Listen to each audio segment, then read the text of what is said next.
What's up, everybody? Welcome to the first ever episode of Level Up, where I talk about the latest updates of the gaming community, reviews, release of games and DLCs, all that lovely stuff. So let's just go ahead and just jump right on in.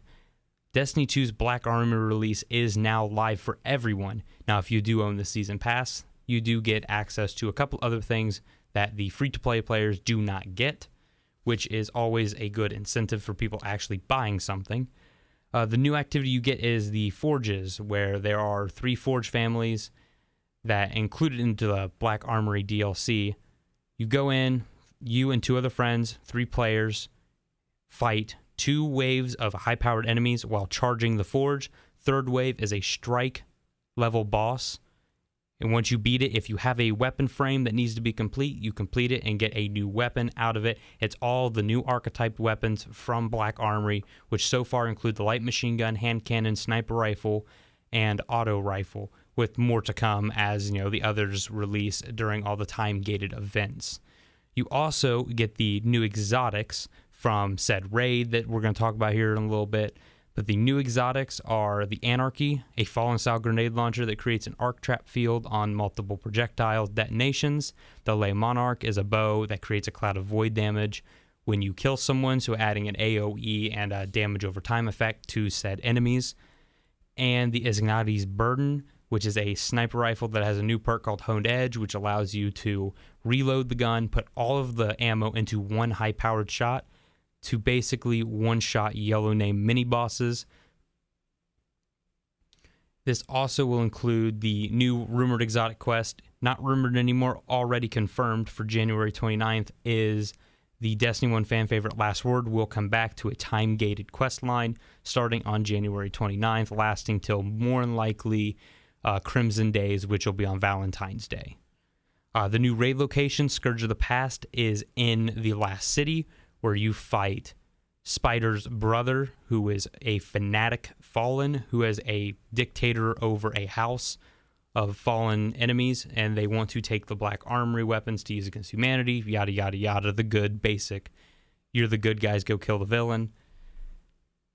This DLC also adds the new tower expansion called the Annex, where the Black Armory is hidden, along with the new vendors, including Eva Levante, who is back right now for the Dawning, and Ada 1, who is the leader of the Black Armory. And all of this will include... Now, the Veterans of the Hunt bundle will be released on December 18th for all players who bought and played Forsaken before October 16th. Now, this includes 2 new special emotes, along with a emblem, and the various bonuses, the Fireteam medallions, Vanguard, Crucible boons, all of that cool stuff. And it also comes with a shader.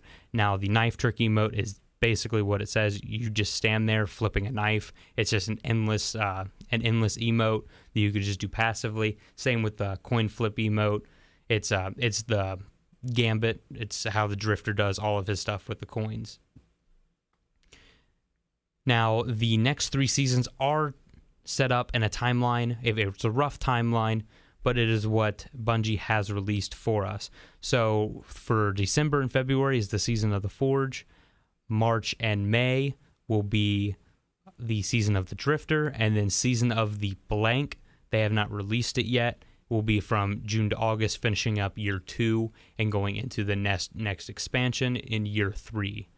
So for the Season of the Forge, we've got the Dawning, which is active now until January 1st. We will have Crimson Days in February, the new power increase, all the new lore books and triumphs, new vanity items, all the new emotes, the new armor sets for all of Black Armory, along with Iron Banner, which will be every month. If you own the annual pass, you get the additional Black Armory weapons and gears, the Last Word exotic quest, the new raid, all the forges, and a couple more extra triumphs and lore books. And then the Season of the Drifter will include all of that stuff, except they will be redoing Gambit with adding private matches and new maps. There'll be another exotic quest that no one knows anything about, an untitled spring event, Iron Banner, all of the rewards, and if you own the Season Pass, you get the special weapons gear. Xur will now have bounties. The Joker's Wild will have a weekly quest. Gambit will have a completely new experience, so they're probably going to rework Gambit either into maybe instead of a 4v4 game mode, it may be 5v5 or 6v6. They haven't touched base at all with anyone about it. They're kind of being hush-hush. And then June to August is still rough. They don't know what's really going to happen, but they have kind of an idea that they're going to want to add a new raid, increase the power level again, add more lore books, all the new rank rewards, emotes, all that stuff, another exotic quest, and they're going to bring back the Solstice of Heroes event, which allows you to reflect on the past year and try to grab all of the leftover stuff before year 2 ends for more special things in year 3.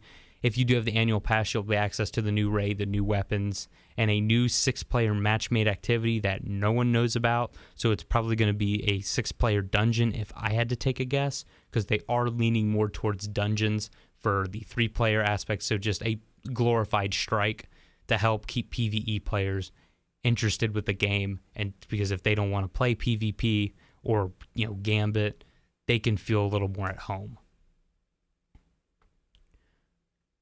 Now, we'll go down into the Black Armory timeline, which they have released. So the Volnder Forge is already out, and the Gofanon Forge and the new raid have all been released. The Dawning is here right now, which is access to all players, regardless of the Season Pass or not. The Iznami Forge will come on December 18th. Niobe Labs, which is the new dungeon, 3-player dungeon, will be released on January 8th. Then we'll have a big drought between January 8th and the 29th for the exotic quest called The Draw, which is for Last Word.